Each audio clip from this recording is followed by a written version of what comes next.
Hey brothers, it's Ashu here. Today we're riding the Zontes-703 single-cylinder street bike.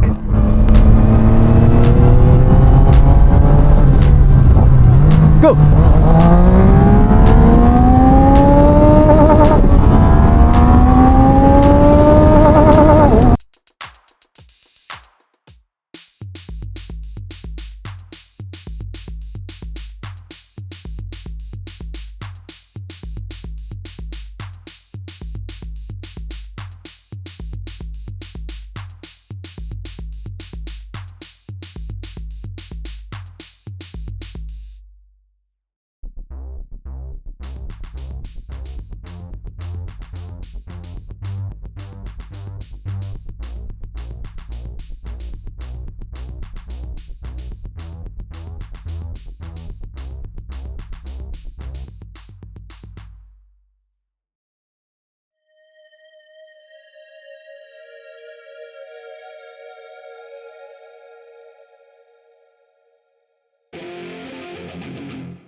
Let's start the video. Sorry, I just got on this bike and I just rode that stretch to show you guys. The bike is warmed up now, so let's chat while we ride and see what it's like to ride this kind of bike for the first time.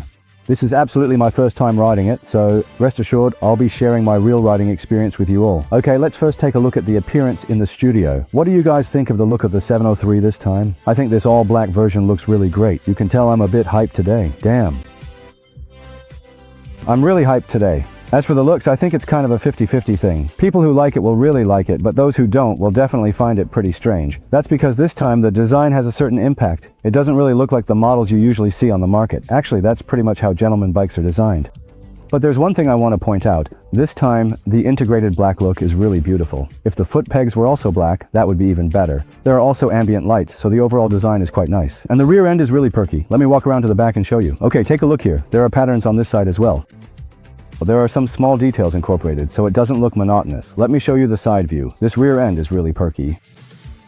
It actually looks even perkier in the pictures, but in real life, it's fine. Not too abrupt. As for the engine, the screws on the side are all black, and on the body, the screws are okay too. Not particularly eye-catching. And as for the rear storage bag, well, since they've used this color treatment, it doesn't stand out so much. It's not as abrupt as the 675. Hey, I thought the 703 was supposed to be a Power 6, so how did it become an S3?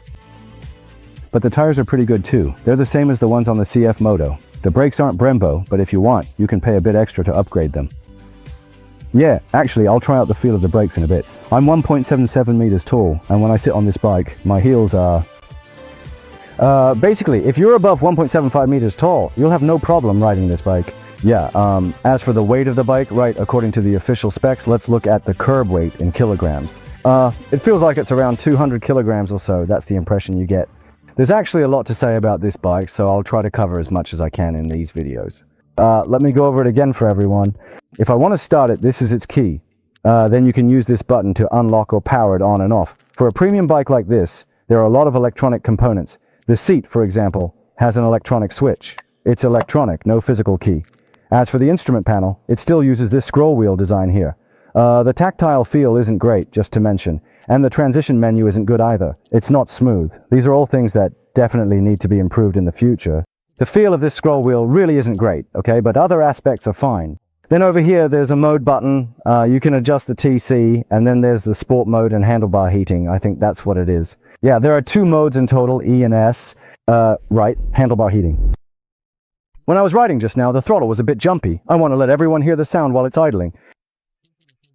This is a gentleman's bike. You have to pull in the clutch to start it. Okay, here we go.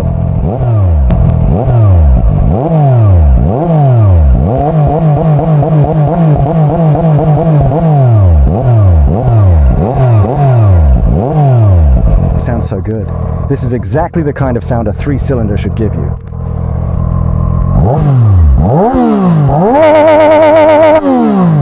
It hits the rev limiter at around 12,500 RPM. So good, release the clutch. Oh, over here we can clearly see that it prominently displays the current tire temperature and the precise pressure readings. Oh, that's really quite nice, but I sincerely hope it functions exceptionally well. Like, it absolutely doesn't malfunction at all. Huh, the idle is at 800. That's pretty high, about the same as the Daytona 675 RS. Twist the throttle. To be honest, I don't really dare to open the throttle with just 2 fingers. It's a bit aggressive.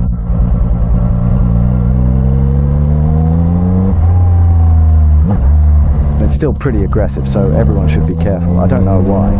But last time when I rode the 703R, the throttle didn't feel this jumpy, but this time it does. Then the owners told me it has something to do with the program they upgraded later. I'll just show you the throttle response in E mode, but since it's not that interesting, let's switch it straight to S mode.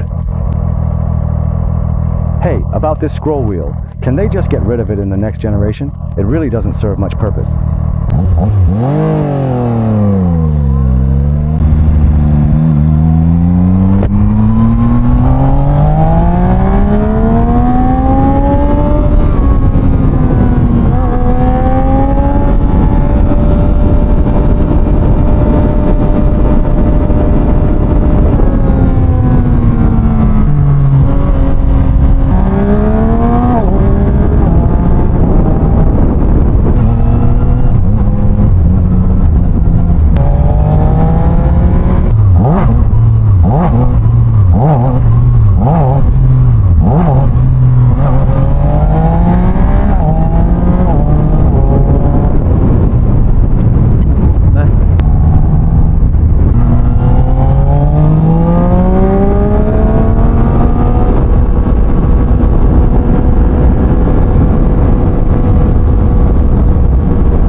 It's especially soft. Right now it's not gripping the ground at all. Damn, this video is so hard to shoot. Seriously, this episode is really tough because I actually wanted to buy this bike, but after riding it, it just doesn't feel as good as my Duke 750. I can't really explain it, honestly. I'm at a loss, guys. Has anyone ridden the 703 or 302? We can discuss this bike together in the comments section. Sigh, I thought it would give me that 3-cylinder feeling, but why is it different from what I expected? Why can't it give me that kind of happiness? Or maybe I just don't really like 3-cylinder street bikes. Because as everyone knows, I like KTM. Today I have limited time, so I couldn't really experience this bike in depth, but as my first time filming and riding it, I feel a bit unsatisfied, like I haven't fully explored what this bike has to offer. If it's just a simple ride, speeding up a bit, without going into the mountains to lean into some corners or anything like that, I can still feel that this frame would definitely give me an amazing riding experience. Could it be that I just didn't have enough fun with it? This bike... it's hard to explain, it's just a feeling. With most bikes, when I ride them now, I get a similar sense. I can pretty much tell if it's the one I want, but with the 703, after riding it for a while, I feel like, I don't really want to buy it, but at the same time, I know it's a pretty good bike. There's just something a bit off about it, something that feels a little awkward to me. But overall, the handling and the feel from the frame are actually quite comfortable. Oh man, this video is going to be tough to finish, because even I haven't fully figured out how I feel about it. Let's discuss this together in the comments section. Help me out here. Guys, I'm really curious too. No, let me take a break and ride it again later. No rush. Just wait a bit. So if any of you are interested in this bike, go take it for a test ride and let's talk about it in the comments. I'm a bit confused right now. I don't really know how to sum it up, so there won't be a conclusion for this video. I just took it for a ride, got a feel for it, and I'll go back and process it myself, okay? So, I'll see you in the comments section. That's it for this video. See you in the next one. This is Xiaoshu. Peace.